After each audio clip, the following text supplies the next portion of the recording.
G'day guys, Viv here again.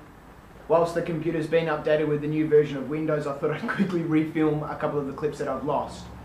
One of them was using household recycled bits and pieces, like this for example. How awesome is this for a piece of industrial terrain? It had frozen pies in it. We get some pies here in Australia called 4 and 20.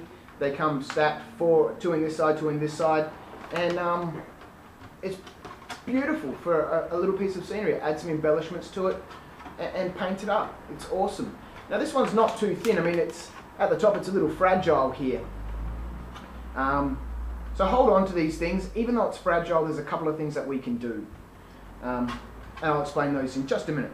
So keep hold of things like this. This one here had biscuits in it.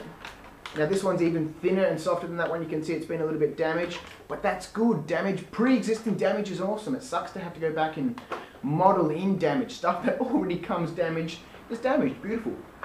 Here's another piece. This had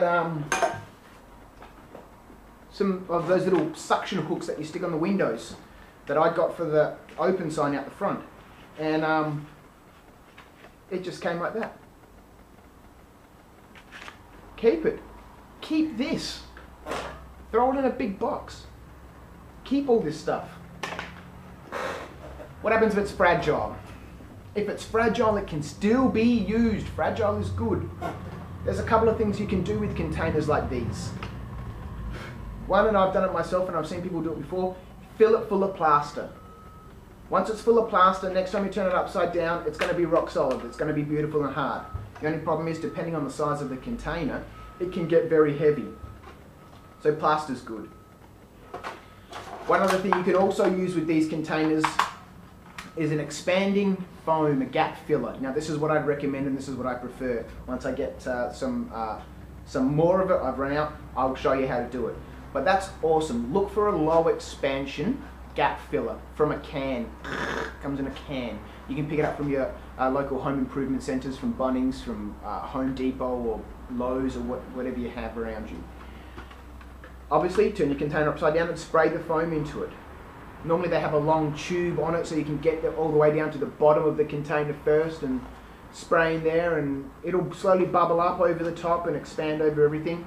That's fine. It's very easy to cut. This stuff's designed to be painted, cut, sawed, sanded, everything. Fill it up, shave the top back either with the long edge of a, wow.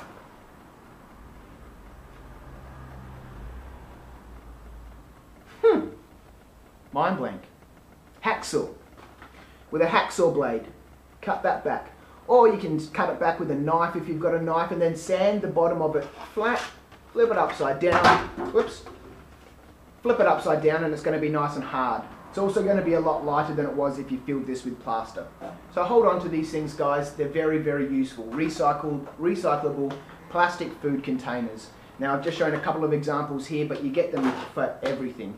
So hold on to them, guys. We'll be running through a whole bunch of tutorials on how to use this stuff. And if you've got something out there, post a video response to this one saying, Viv, I've got this. What can I do with it? This is what I'm thinking, etc. And I'll do my best to be able to talk you through what you could possibly do with it. Anyway, that's another real quick one for now, guys. Thanks very much. I'll see you next time. Bye.